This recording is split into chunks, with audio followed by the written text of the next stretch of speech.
I would like to get to know if you could be the kind of girl that you could be down for. 'Cause when I look at you, I feel so. Hi guys, welcome back to my channel. Please don't forget to like, share and subscribe. Tell your friends so they can tell their friends so we can all be friends. If you're new to this channel, welcome. If you're a returning subscriber, welcome back. If this isn't your first time on this channel, you've watched the video before and this is like your second time, your third time, your fourth time, your fifth time, I'm just asking, kindly asking that you subscribe. You know you like my videos by now. I'm kidding. With all honesty though, please subscribe. I mean, you like my content. I know you do. I know you do because I do too. I mean, I'm kidding. I'm being extra. But honestly, with all honesty, I mean, I think you do like my content already by now. And you always check if I posted something. I think it's been a time you subscribe, you know what I mean? So yeah, without wasting any time, let's jump right into the video.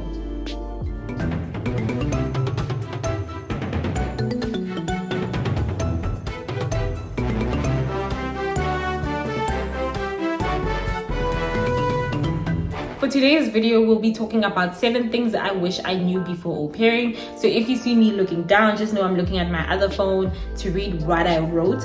The first thing that I wish I knew and I want you to know is that there is a chance you might get into rematch. Okay? I think personally, when I came to the US, I had that mentality of I'll never get into rematch. I don't even want to understand how the whole process goes because I mean I will never, and I mean never, and I mean never get into rematch. You know what I mean? But Jay, I wish I was more, knowledgeable about it because by the time I got into rematch, like I just couldn't believe that I was in rematch, even though I wanted rematch. If you don't know, go watch the video. I'll leave the link of some of the videos that I shot. Go watch that story time, please. But yeah, I think I was more in denial. Like I was just like, no, the girl is never gonna get into rematch. Like, I guess I was in denial because by then it had not happened. So yeah, I just never thought. Basically, I personally never thought I would get into rematch. But I want you to know that you might get into rematch and it's okay. But I want you to be knowledgeable about it. Just know the process. I'll shoot another video, a separate video talking about the process of getting into rematch and how is it and all of that. So I'll be talking about that in like a separate video.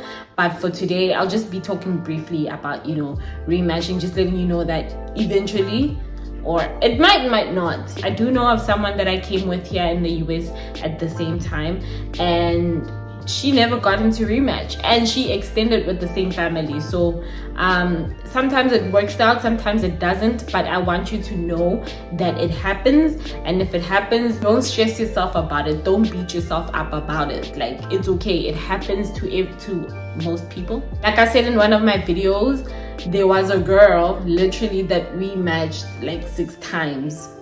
So 1 is better than 6, guys. I'm just saying. The second thing that I will be talking about is that you will pay for taxes. I hate the fact that au pairs have to pay for taxes because first of all, it doesn't make sense. You are not paid minimum wage. Nowhere near minimum wage. Nowhere near minimum wage. And you have to pay for taxes. But it is what it is. I think for me, I wish I knew that I have to pay for taxes because I was so stressed because I was just not understanding how do we even file. It was so confusing. But luckily, I got into a rematch again after a month. With the family that I was with in Maryland, my LCC was able to send me like, a PDF of, how to file your taxes. So that really helped me because it was like a step-by-step type of thing. So it helped me a lot. So just know that when you come to the US, you'll be paying your taxes. So if you have for 2 years, you'll be paying your taxes for 2 years. If you're here for a year, you'll be paying your taxes for a year. It's very stressful, man, you know, because first of all, you're not getting a lot of money, and you know, when you stay for like a year, the amount tends to be a lot.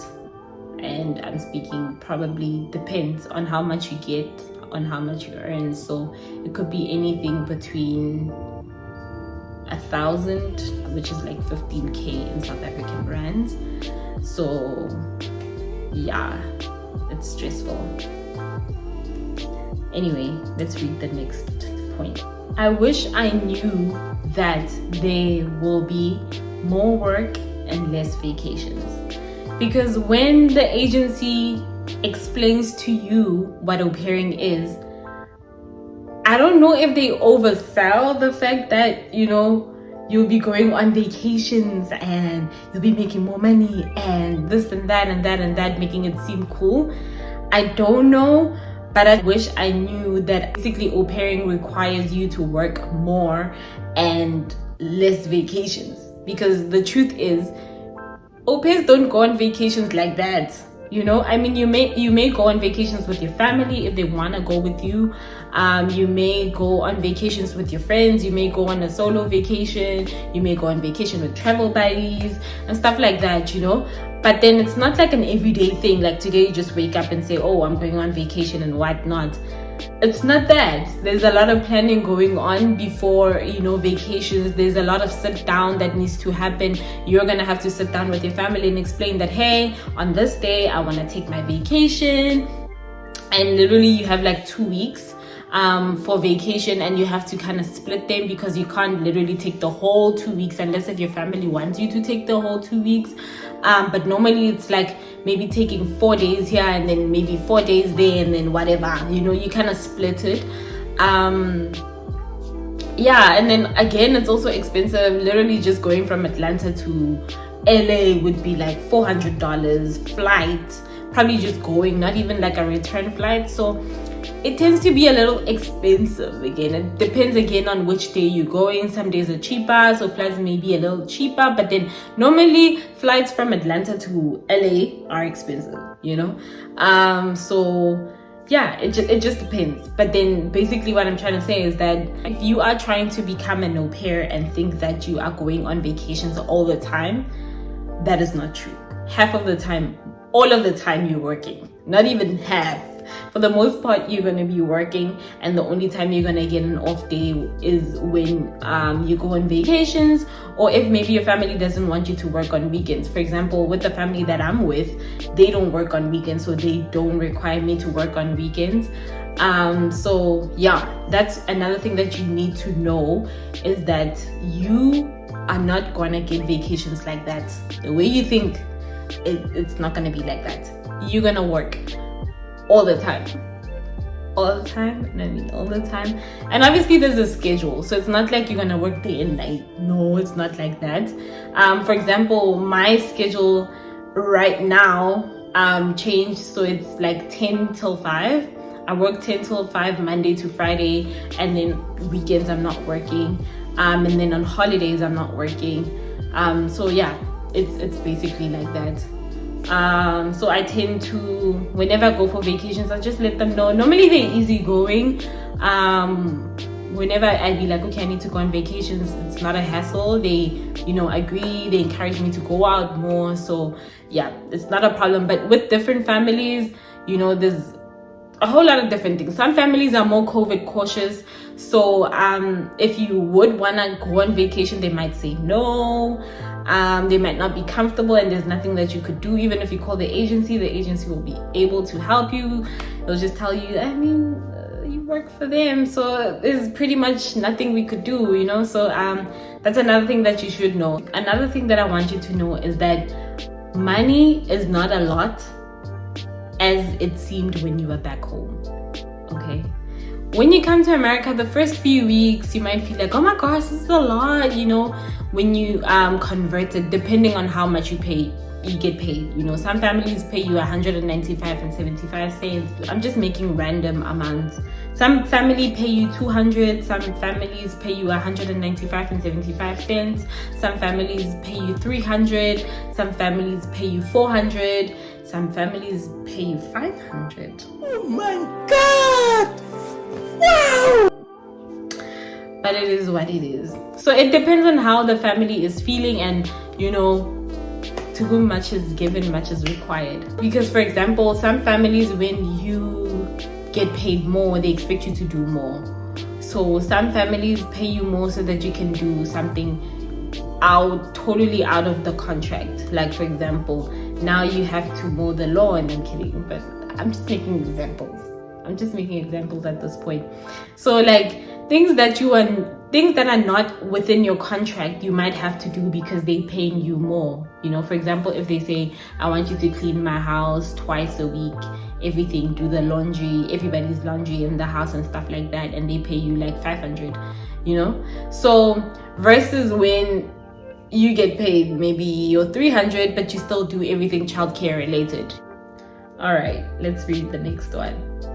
I wish I knew that you need to prepare yourself, in a sense that you need to be mentally well, because this job, it can become too much, and you may think that it's the easiest job on earth, just taking care of kids, you know what I mean? Like you may think, ah man, it's the easiest job on earth, but in reality it can become draining, it can become exhausting, it can become tiring. Like you will see, if you want to become an au pair and come this side, you will see that this job is actually not the easiest job ever, you know, because much is required.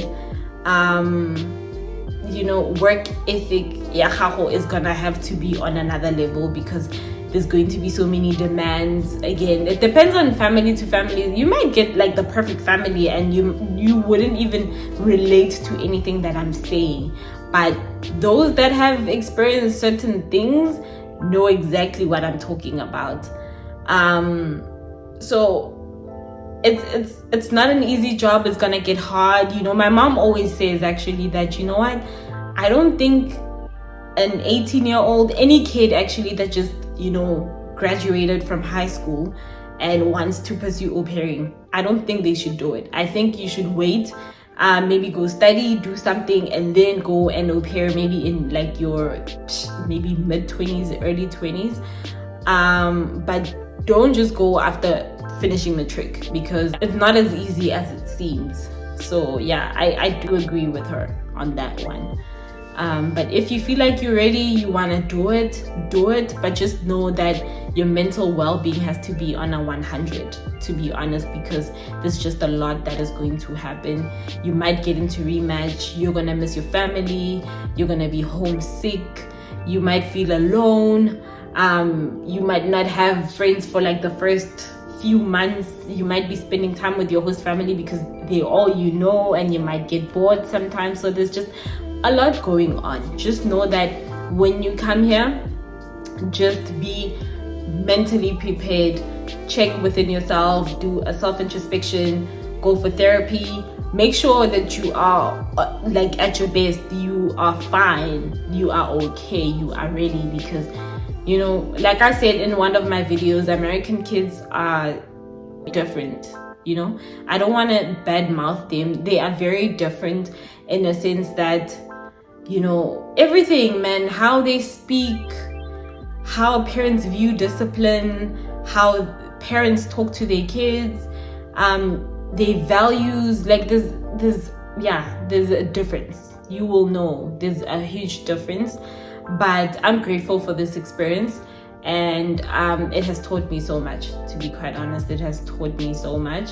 But one thing I can tell you is that just make sure that your mental well-being is on 100. There's a whole lot of unlearning that's gonna happen, and there's a whole lot of culture shock that's gonna happen, and you're gonna have to be very understanding and meet people where they're at. And it's as if there's gonna be a huge change, because you're gonna see it. It's not gonna be something that is invisible. It's gonna be clear, and you're just gonna be like, wow, so this is how people do things. What? You know? For example, in one of my videos I spoke about discipline, right? Their way of disciplining is way different from ours, you know? And as much as I do complain about some of the kids' behaviors, and you know how they choose to speak to their parents and how they choose to speak to au pairs and whatever, again, at the same time, it's as if like I see where they're coming from, because they are being vocal about it, but how they choose to be vocal about it might be a problem. But I do understand where they're coming from, because when you look at maybe a typical toddler in South Africa, they wouldn't be able to talk about how they're feeling, you know? It's as if they're scared too, or they don't want to get shouted at, or you know, stuff like that. So their way of communicating would be crying maybe, or not being very vocal. And then a kid that is very vocal might be seen as a kid that is very disrespectful. So there's so many differences, and you're gonna have to learn from them and embrace them. Another thing that I wish I knew, and again, I'm not gonna go too deep on it, is the fact that you might want to quit. I don't know how many times in 2021, not even 2020, early 2021, I wanted to quit. I don't know if I mentioned this in one of my videos, but I said to God that as I am in this extension, if I don't get a family by the 14th of April, I am going back home. I'm not going to extend. I don't want any other family. It's fine. And literally on the 14th of April, this family that I live with right now, they sent me like a request. You know what I mean? So again, they sent me a request. Again, they at the state that I want to go to. So it was amazing. It was so funny. But I was so grateful for that. I still am. But you know, I just want you to know that there's a chance that you might want to quit, you know, because there's another au pair that came here for like a few weeks, probably like 3 weeks, and she was just like, I can't do this, I'm leaving, and she was gone like that. And you get au pairs that are here for like 6 months, and they're just like, I'm done, I'm going home, I can't, these kids, I can't, you know. So just know there's a chance that you might feel like you want to quit. So yeah, just know that it might get very hard to a point where you would want to quit, or you might consider quitting. So just come here with that mindset that I might want to quit. But personally, I would say don't quit. Rather, you know, rematch or extend elsewhere, but don't quit. Just try your best, you know. Rather leave after a year, you know. Don't quit, leave after a year, and then, you know, maybe regroup, because you've seen how they act and what is required. Then you can come back and try it again, and hopefully this time will be better, you know. So yeah, never quit, just keep on trying. Another thing that I wish I knew is that don't get too excited. And the reason, I'm not saying that in a bad way, but I kind of feel like sometimes we oversell America so much, bruh. Like, we're thinking, oh my gosh, we're literally walking on milk and honey, and you know, like, America is the it place. Like, everything in America is beautiful. There's Wi-Fi everywhere I walk. There's no such thing. There is no such thing as free Wi-Fi wherever I walk. Outside, everywhere, there's just Wi-Fi. There's no such thing, you know. So I just want you to know that, you know, you know, that means the world is the world. That just simply means the world is the same. There's no difference, you know. Because, for example, Atlanta reminds me so much of Johannesburg. So yeah, like lefate guys, I'm not gonna lie. I just feel like everything is just so oversold. And everybody just thinks highly of America, which is great. That's great for their country. But yeah, no, when you get here, you will see that, oh well, I mean, everything is pretty much the same, I guess, or maybe not even the same, but similar. Yes, similar. And I also want you to know that basically monate way gets is that literally you have to make your own fun. A lot of us just came with the expectation that everything's going to be so perfect, everything's going to be nice the way we see it in the movies, and it's not that. You're going to have to create your own fun. You're going to have to go out, you're going to have to socialize. It's the same thing in any other country. You do the same thing. You're going to have to meet people and introduce yourself. It's the same thing. It's just that another country is just oversold, which is great. I mean, I love it.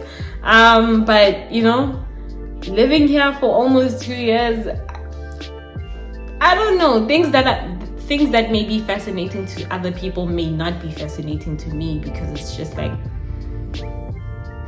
okay, yeah, it's pretty much the same. Like, I remember I was on a call with somebody, and that person asked me about, the portions, like food portions, for McDonald's, and they're like, do you guys get those big hamburgers? And I was just like, it's pretty much the same, like back home, to be honest. And they're like, what? So they were lying all this time? See, that's what I'm saying. Don't be overexcited. Don't be overexcited, because you're gonna be so disappointed. But yeah, it's a great country, no lie.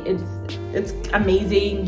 I got to make my own fun, and that's why I'm enjoying where I'm at right now, because I'm just doing me and I'm enjoying my time. So yeah, but just know that the world is the same.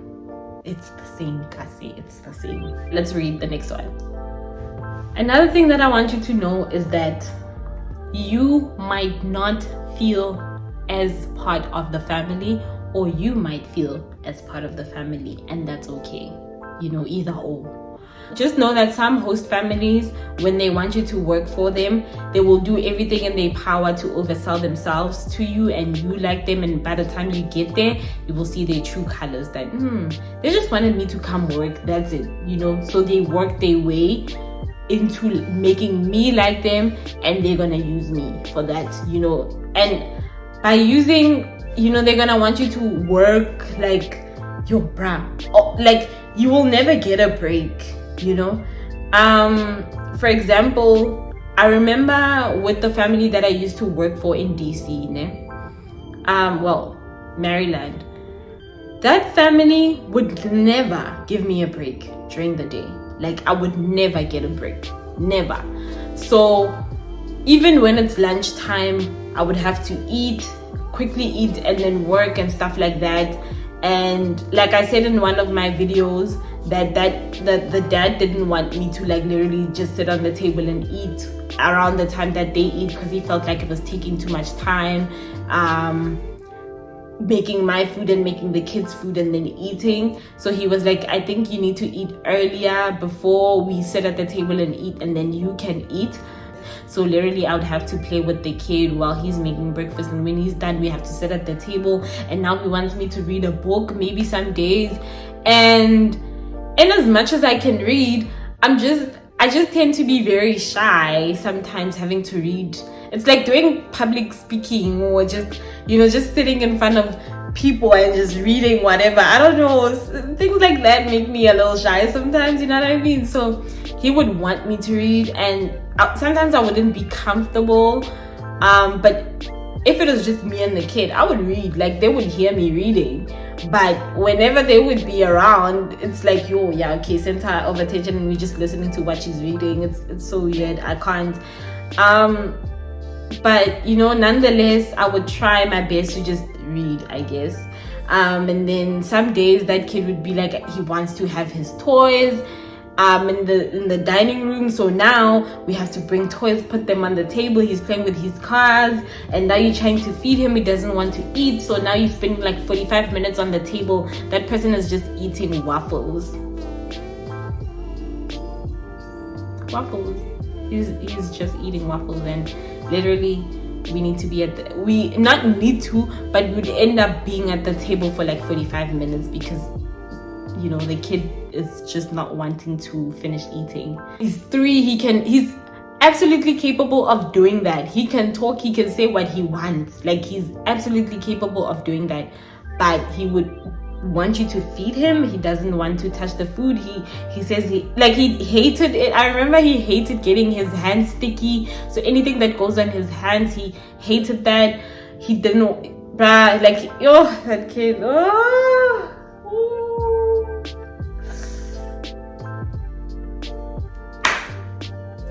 But anyway, I'm not gonna talk about them too much. I can see why am I off-ramping my topic, but basically what I'm trying to say is that your family might say to you, you are part of the family, oh my gosh, and then you might think that you're part of the family and you're not, because everything that they do, they exclude you from doing it. I feel like personally my family has invited me to so many things, and I always tell them I'm gonna get back at you, and then I'll probably want to do something else by then, but they always invite me.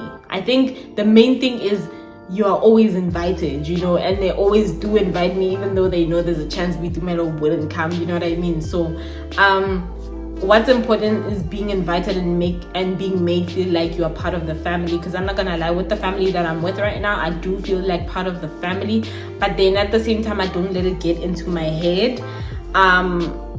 I understand their place in my life and they understand their place in my life, and that's that, you know, and they're amazing. I'm not gonna lie, they're amazing. Yeah, they're amazing. I just feel like I went through so much that even having them in my life and them making me feel and them assuring me that, you know, we're family, to me it's difficult, but I'm trying by my all to just, you know, be there. It's just that, you know, I went through a lot. 2020, 2021, I went through a lot, but you know, by God's grace I was able to do it. Right, guys, I'm okay. Also know that other families are very clear that, you know what, we like you, you're a great person, we just want you to come work for us, you know, just make sure that our kids are good, and that's it, and that's the relationship that we want. But we don't want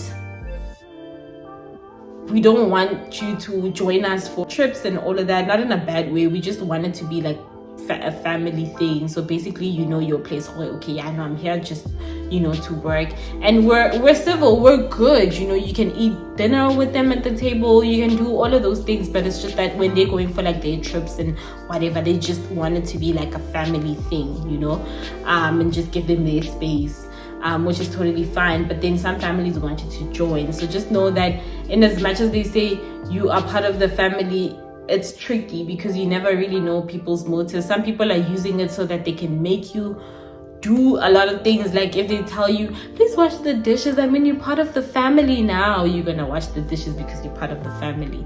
But yeah, so it's tricky. Mare, just know that some families are very genuine and they tell you that, you know what, you're part of the family. Some families, they speak their truth and just let you know that, you know what, please just give us our space. Understand that you're just here to work. We just need a person that just helps us, and that's it. So it should be like a work relationship. Just know what you want, because also there's au pairs that just want a work relationship, and there's au pairs that want a family, you know. So yeah, it really just depends on how you're feeling or how the family feels. So those are some of the things that I wish I knew and I wanted you to know. I hope that you enjoyed this video, but please don't forget to like, share and subscribe. Tell your friends so they can tell their friends, so we can all be friends. Also, never forget, appreciate your life, show gratitude at all times. God loves you and I love you, and I will see you in my next video.